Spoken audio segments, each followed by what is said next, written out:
in short, what I would like to do now, ladies and gentlemen, is just to invite Randall Pearce to come and join us here and give us a run through of what the research showed us and what he learned from it. Welcome, Randall. Thank you very much. Great, thanks Maureen, and good afternoon everyone. Thank you for coming out today. Let me just reiterate, this is a qualitative study of satisfaction among registered migration agents. Now, here we are. So as Maureen was saying, the Changing Together report really gave us about a 300-degree view of the migration advice profession. But the critical component that we were missing were the views of clients. And so this, we hope, completes the picture. The objectives were to create a balanced picture of client satisfaction, that is, to identify drivers of satisfaction and drivers of dissatisfaction.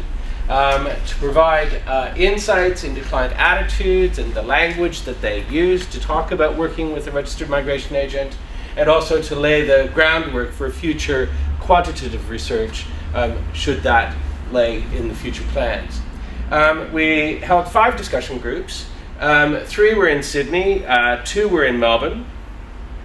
And as Maureen mentioned, we called upon members to provide the names and details of past clients that we could contact. Ideally, we would have a database of all clients of registered migration agents, and we could have a purely randomized sample, but that's some years down the track, I imagine. And so we did get a very good group of people in both cities. And part of the key to that was some agents had referred to us clients who had had experience with more than one agent. So they may have, for example, had a bad experience with an agent somewhere and then come to this agent for a remedy.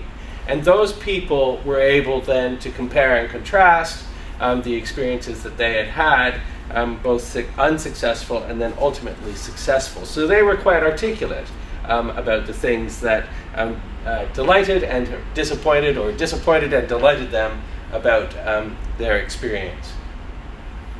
Well, I have, I think, 6 chapters all up, and the first chapter is, do I need an agent?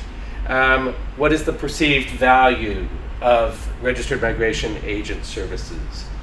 Well, first of all, migration to Australia can sometimes be characterized as either deceptively simple or simply deceptive. And the clients that we spoke to told us that both the department and unscrupulous agents, and we should in fact say they're probably not agents at all, unscrupulous operators, make the migration process sound deceptively simple. As one person said, absolutely, if I would have used an agent, if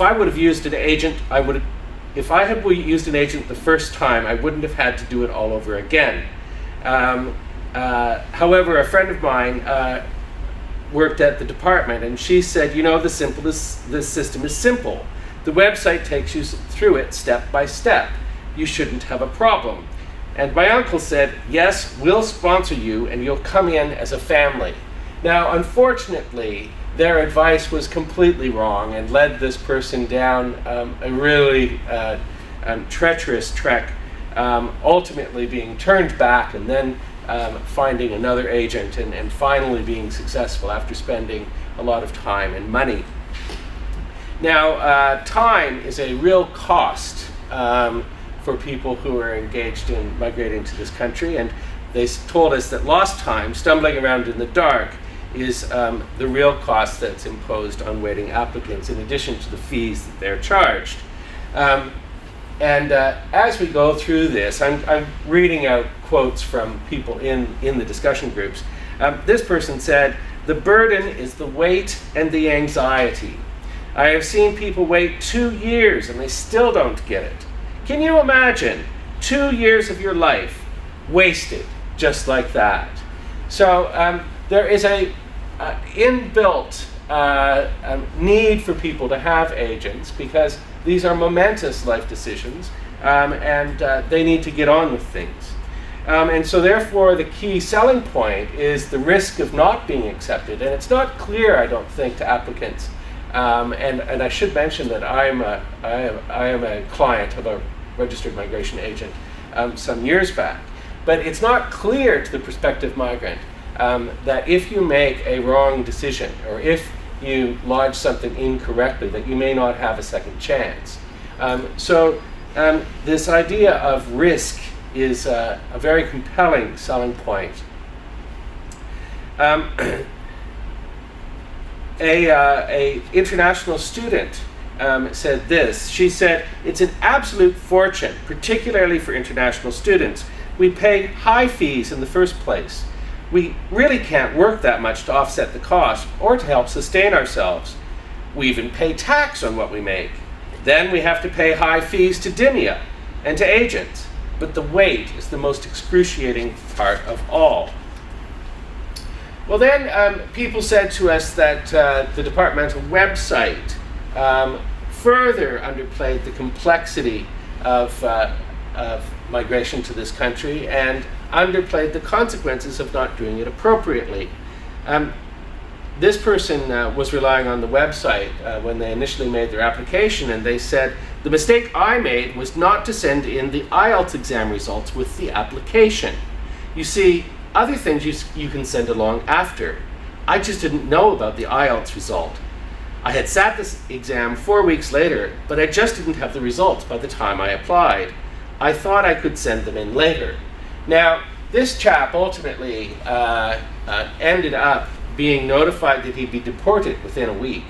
And he successfully took the department to the High Court and won, because the website didn't include that particular detail that the IELTS exam results had to accompany the application.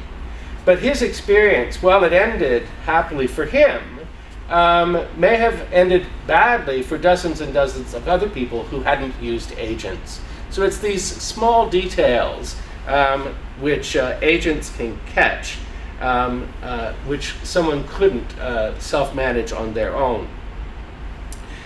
People told us that the website also undersells the value of using a registered migration agent. This person said, "Even if I had to wait 2 years, they said that I needed to work 20 hours per week for 52 weeks, but I'm a teacher. Sometimes I work 25 hours, sometimes I work 45 hours, but each week only counts as 1 week, so no matter how many hours you work, you can't possibly make up the consecutive requirement. And of course there are breaks, things like school holidays. So my agent did tricky things to get around it. He applied for a visa that I knew I would qualify for in order to stretch out the time so that I could accumulate sufficient work experience for permanent residency. That is why you need an agent. It is to get over these hurdles.